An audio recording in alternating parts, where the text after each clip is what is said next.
So we are, we're jumping back into our series in Genesis. I know it's been way too long, but we are, hopefully, God willing, going to finish it up these next few weeks. I want to remind you right now we're looking at, we're just going to jump right in, looking at the life of Joseph in the narrative here in the book of Genesis, and we're actually going to be spending some time this morning, Genesis chapter 39.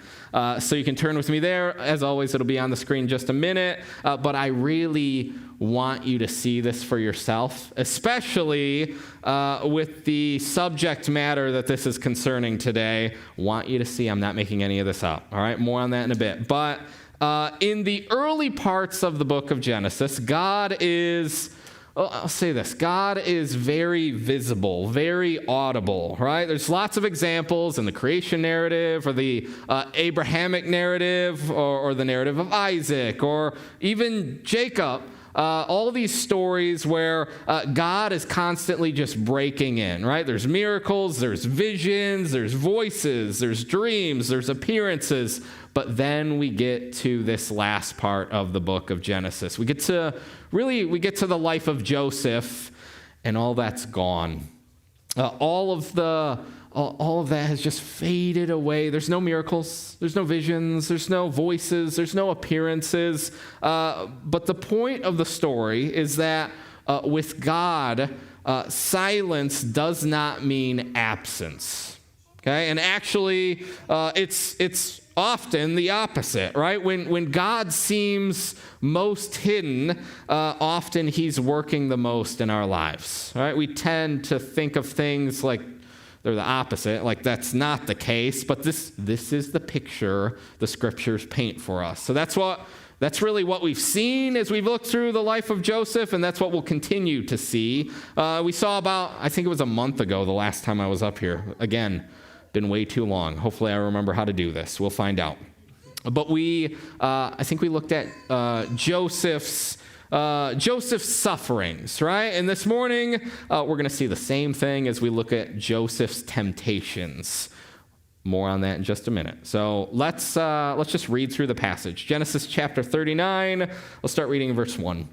Now Joseph had been brought down to Egypt, and Potiphar, an officer of Pharaoh, the captain of the guard, an Egyptian who bought him from the Ishmaelites, who had brought him down there. The Lord was with Joseph, and he became a successful man, and he was in the house of his Egyptian master. His master saw that the Lord was with him, and that the Lord caused all that he did to succeed in his hand. So Joseph found favor in his sight and attended him, and he made him overseer of his house and put him in charge of all that he had. From the time that he made him overseer of his house and over all that he had, the Lord blessed the Egyptian's house for Joseph's sake. The blessing of the Lord was on all that he had in house and field. So he left all that he had in Joseph's charge, and because of him, he had no concern about anything but the food he ate. Now Joseph was handsome in form and appearance, and after a time, his master's wife cast her eyes on Joseph and said, "Lie with me." But he refused, and he said to his master's wife, "Behold, because of me, my master has no concern about anything in the house, and he has put everything that he has in my charge. He's not greater in this house than I am, nor has he kept back anything from me except you, because you're his wife. How then can I do this great wickedness and sin against God?"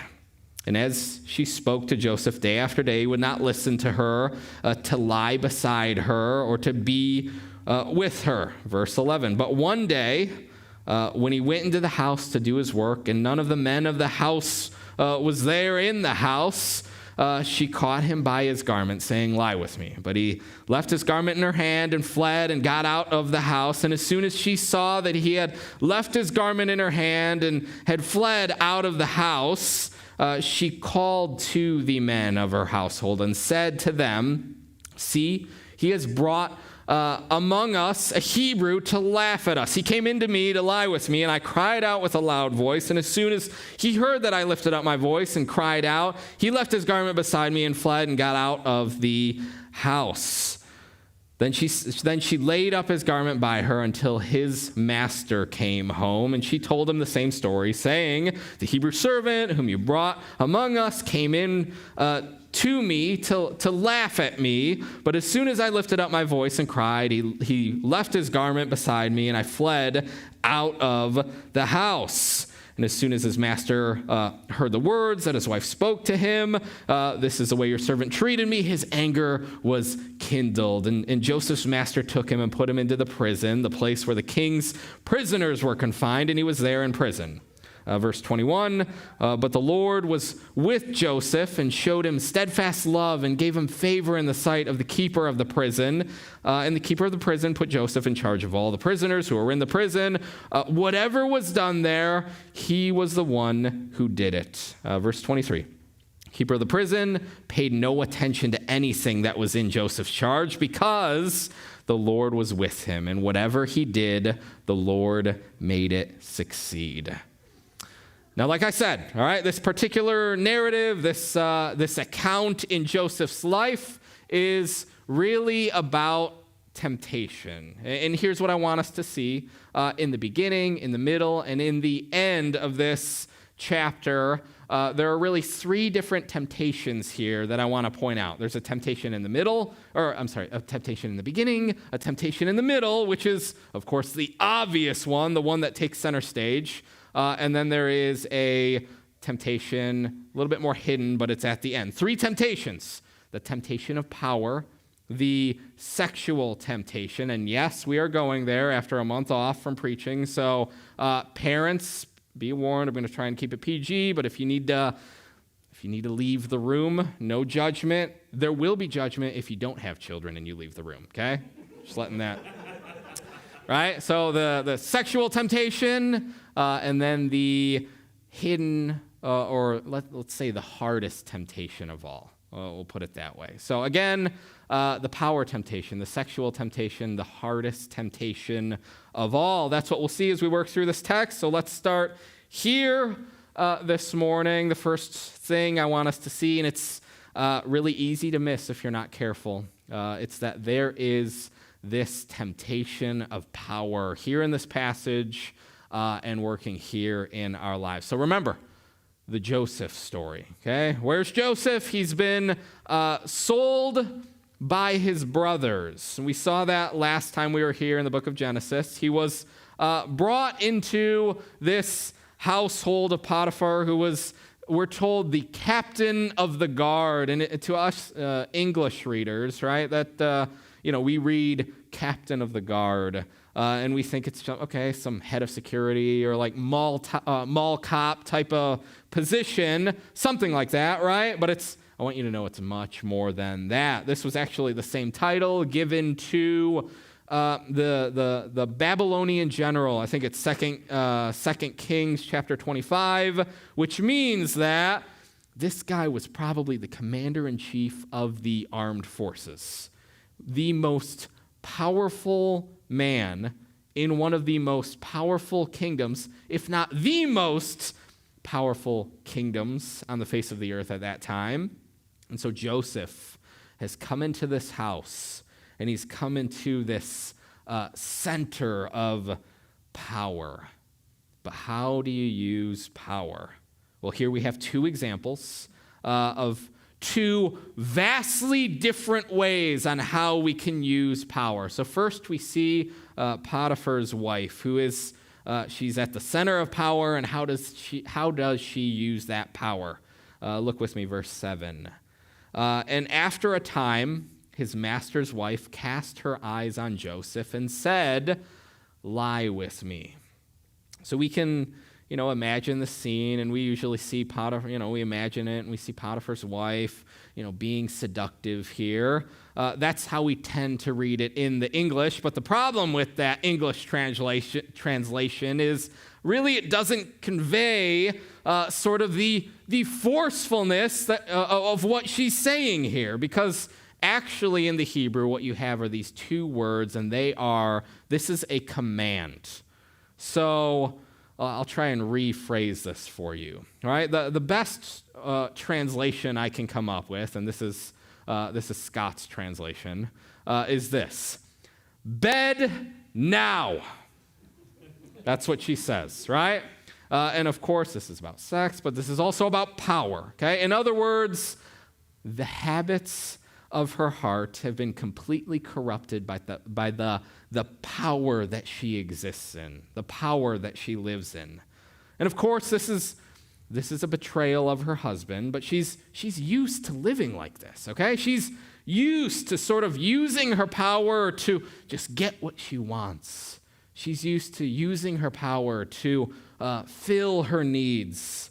But on the other hand, we see Joseph is also in a position of power. And don't be fooled by that word that we see in verse 4. What does it say? Verse 4, Joseph found favor in his sight, and he attended him.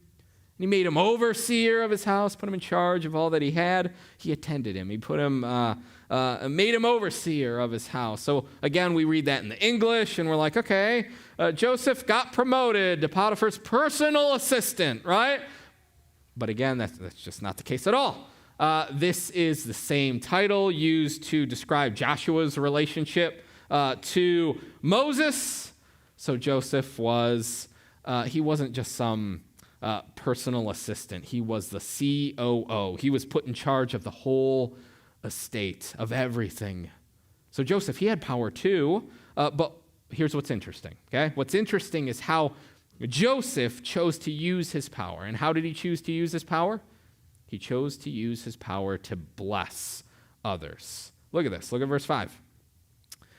From the time that he made him overseer in his house and over all that he had, the Lord blessed the Egyptian's house for Joseph's sake. The blessing of the Lord was on all that he had in house and field.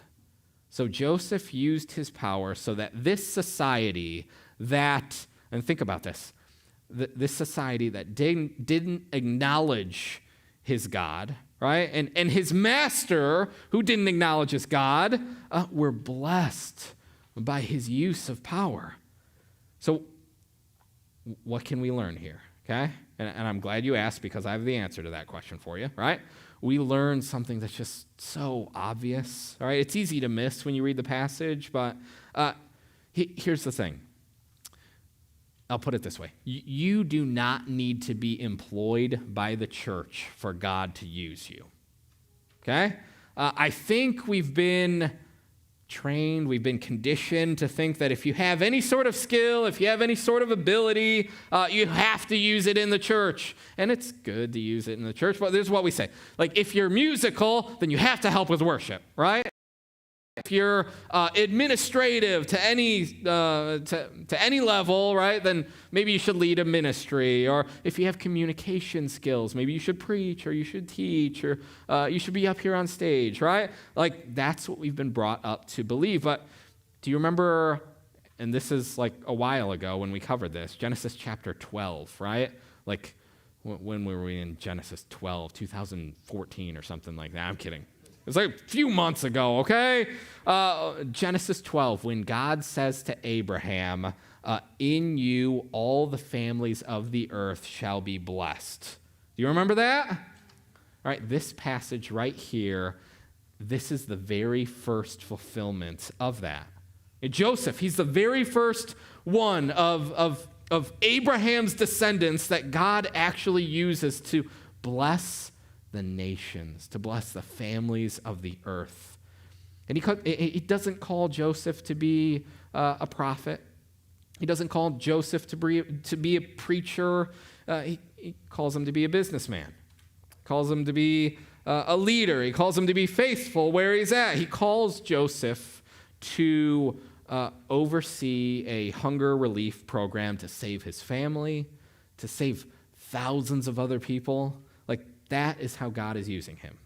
He calls Joseph because he knows he knows that Joseph knows how to use power. Right? So God can use you in any sphere, any area of life to do amazing things if, and only if you can do what Joseph did, right? Because Joseph, what did he do? He took up power, but he wasn't taken up by power, right? He took up power, but he wasn't overtaken by power in the same way Potiphar's wife was. And I'm going to be honest with you. I've been thinking about this. This is extremely difficult for us to do, especially today, right? Because what do we do today, all right? We look at that pay stub of ours, and we see what money can buy, right? Subscription services, Prime Day deals, same day shipping. Wow, right? I can look at the pay stub. I can afford this car. Look at the pay stub. I can afford this house in this neighborhood, right? I can afford this lifestyle. You just assume that your money is yours, right? And we all do that. We're all guilty of that. The world assumes that our money is for us, that our power is for us. And very, very quickly, at the end of the day, if we choose to live lives to the margins, right? And most of us do, okay? That's the choice most of us make. And if we do make that choice, if we live life to the margins, then guess what? At the end of the day, we have very little left over to be a blessing to other people, right? To the point where the idea of giving away 10%, right, or more, the idea of giving anything away, honestly, just seems ridiculous. It seems impossible. There's no chance we can ever be a blessing to anyone because we're not using our power. We're not using our resources to bless. We use them to consume. We're consuming. Right? Church, listen to me, okay? If you're sitting there going, this is impossible, I can't do, this can be done. It's possible. It just depends on the way you choose to live your life. Do you see how easy it is to be overcome by the world's approach to power? To give in to this temptation. Your power is for you. That's what the world says, and we listen. I'll use another example, a more positive example, okay?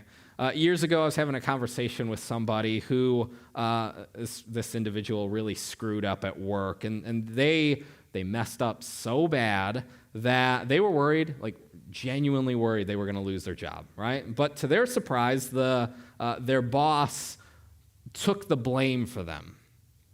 Took the blame, right? The boss, I guess, had so much respect in the workplace that he was able to do this without risking their job. And eventually, the employee and the boss, they sat down, they had a conversation about it, and the employee turned to the boss, asked the boss, why? That's crazy that you did that for me. Why did you do that? And the boss responded, okay, I'll answer because you asked me. Listen, I took the blame for you because there's someone that took the blame for me, and his name's Jesus. And that changes every area of my life, including my work. Now listen, I'm not suggesting you go do otherwise. You can if you want, right? Well, what I'm saying is, isn't that an example of someone who's in a position of power, but hasn't been overtaken by that power? They haven't given into the temptation of power. And we see the subtle temptation of power. But do you see how useful you can be in any area of life if you know how to resist that temptation? All right, so that's the first temptation, okay? That's the first one we see in the text. The second we see, of course, it's the most visible in the narrative, the sexual temptation. And I want you to know that the Bible does actually talk more about money and power than it does sex, but that's not the case in this particular passage. All right, in this passage, that middle temptation, that is the one that takes center stage. So let's look at what this passage has to say when it comes to the sexual temptation. Potiphar's wife says what? Lie with me. In other words, the Scott translation, bed now, right? And of course, Joseph says, nuh-uh, that's not happening. But here's what he says specifically, and pay attention to what he calls this. All right, verses 8 and 9. But he refused and said to his master's wife, "Behold, because of me, my master has no concern about anything in the house, and he has put everything that he has in my charge. He is not greater in this house than I am, nor has he kept back anything from me except you, because you are his wife." Listen to this. "How then can I do this great wickedness and sin against God?" He says, that's wicked. How can I do that? And how can I sin against God? Wow, such harsh language, Joseph, right? You might, why does he use such harsh language? Well, you might be going there, like, okay, that's easy, because she's married to someone else, Scott. Well, and yes, that's absolutely true. Biblically speaking, of course, what she is desiring is terrible. It is, yes, of course, sin, but it's not just wrong because she's married to someone else. It's wrong because she's not married to Joseph. This completely goes against the biblical sexual ethic, right? And if you want to get a good grasp of what the biblical sexual ethic is, and I point you towards really one of the best places to find it in the scriptures, 1 Corinthians chapter 6. And actually in that, Paul alludes to the story here in Genesis chapter 39. 1 Corinthians 6, Paul lays out the biblical approach, the biblical view of sex. Let me read you just a couple of verses. 1 Corinthians 6, starting in verse 16. I'll read 16 through 18. "Or do you not know that he who is joined to a prostitute becomes one body with her? For as it is written, the two will become one flesh. But he who is joined to the Lord becomes one spirit with him. Flee from sexual immorality. Every other sin a person commits is outside the body, but the sexually immoral person sins against his own body." Now, what's interesting here is that, he's not necessarily talking about adultery, but about two people who aren't married to each other, right? Or really anyone else, right? And in that context, sex is still wrong. Why? Well, because sex is designed to create, and what does the passage say? One flesh. Of course, Paul is quoting this directly from Genesis 2:24. And he's saying, look, sex is God's creation. It's a way for us to tell someone, I belong to you, completely, exclusively to you, every aspect of my being, socially, economically, legally, emotionally, physically, all of it, I'm yours, right? And when you separate that, when you take sex outside of marriage, well, then you're saying something different. What you're saying is, well, I want physical oneness, but I don't want that whole life oneness that the scriptures talk about. I want to give of ourselves physically, but let's not give of ourselves wholly and completely. What you're actually saying is, I want you, but I really don't want to entrust myself with you. I still want to be able to make my own decisions. I still want to be able to have my own possessions. I still want to belong to me. But the Bible has a much bigger view of sex. And what's clear in the scriptures is that you cannot separate that physical oneness from that whole life oneness. You can't, and you shouldn't split these two things apart from each other. It's God's design for this complete life entrustment. And if you use it for the satisfaction of the moment, then what you're doing is you're weakening your ability to fully entrust your life to someone. And what Paul is saying in 1 Corinthians 6 is that physical oneness without that complete whole life, one flesh oneness, it's wicked. It's an abomination. Run from it like Joseph did. What does Paul say? Flee from it. Now, before I move on and before I ask the question that we need to ask, how can we resist that temptation? I want to address at least a couple of thoughts that are probably going through a couple of our heads this morning, right? Because I know I'm sure some of you are sitting here going, you know what, thanks a lot, Scott. You're making me feel awfully guilty right now. Ooh, I wish you'd stop with all this, right? And I get it, but I'm seriously not trying to make you feel guilty. I'm trying to persuade you to think of this in a different light, right? I'm not trying to make you feel guilty. This isn't some guilt trip. And I know this goes completely against the message our world promotes. But I want us to be a little bit more open-minded when it comes to sex, okay? Think about this. I'm trying to open your eyes. I'm trying to persuade you. I'm not trying to make you feel guilty. And of course, the second thought that I'm sure some of us are thinking, this is ridiculous. You've got to be kidding me. I can't take this seriously. This is some ancient way to think. We're so enlightened now, right? Well, let me just speak to that for a minute.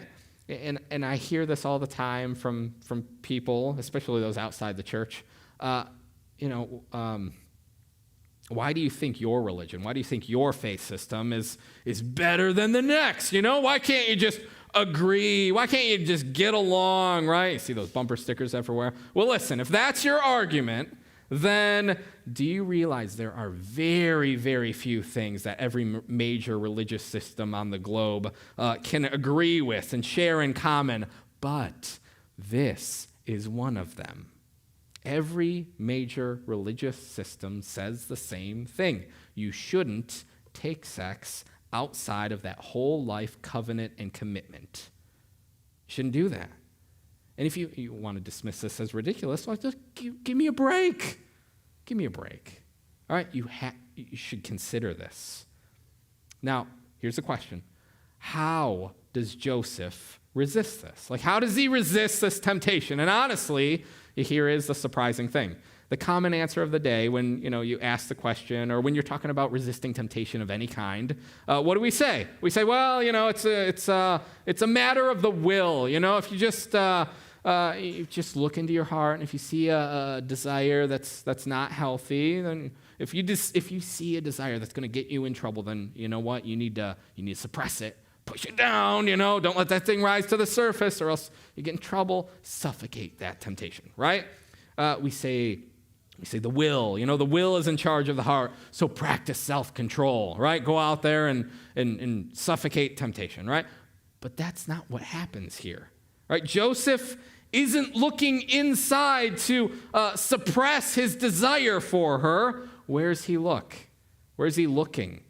He's looking outside and actually enhancing his desire for God. Remember what he says, all right? Chapter 39, verse 9. He is not greater in this house than I am, nor has he kept back anything from me except you, because you're his wife. How then can I do this great wickedness and sin against who? God. This is a sin against God. You say, wait, isn't it a sin against Potiphar's wife? How can he say it's a sin against God? Well, yeah, he does mention Potiphar, but that's not his ultimate argument, right? His ultimate argument, and the ultimate way that he's going to resist this temptation, the ultimate way that he finds in himself the self-control to flee, isn't through willpower. It's through the heart. He's not looking in, and he's not saying, see, you see that desire that I've got for her? That's bad. That's bad. I need to suppress that. No, he's looking outside. He's looking outside. He's enhancing his desire for God by saying, how in the world would I be able to do that? How could I trample on the God of my life like that? And this is how self-control works. And this goes for any temptation that we face in life, because we're not going to be able to remember this because this was weeks ago, right? But earlier on in the Genesis narrative, chapter 29, there's this story, Jacob and Rachel. Maybe we remember it, right? Of course, Jacob was Joseph's father, and he fell in love with this girl named Rachel. But in order to get Rachel, he had to work for her father for a long time, 7 years specifically for Rachel. It was this incredibly difficult labor, right? 7 years. Took a lot of self-control. Okay? Now, I don't know by experience, right? But I'm assuming throughout the course of those 7 years, Jacob felt like giving up. I'm assuming he wanted a break at some point. I'm assuming, he wanted to go on strike and maybe ask for better benefits or higher pay, right? I'm assuming he didn't work with a smile on his face the entire time, every single day for those 7 years, right? But here's what we're told in Genesis chapter 29, verse 20, and maybe you remember this.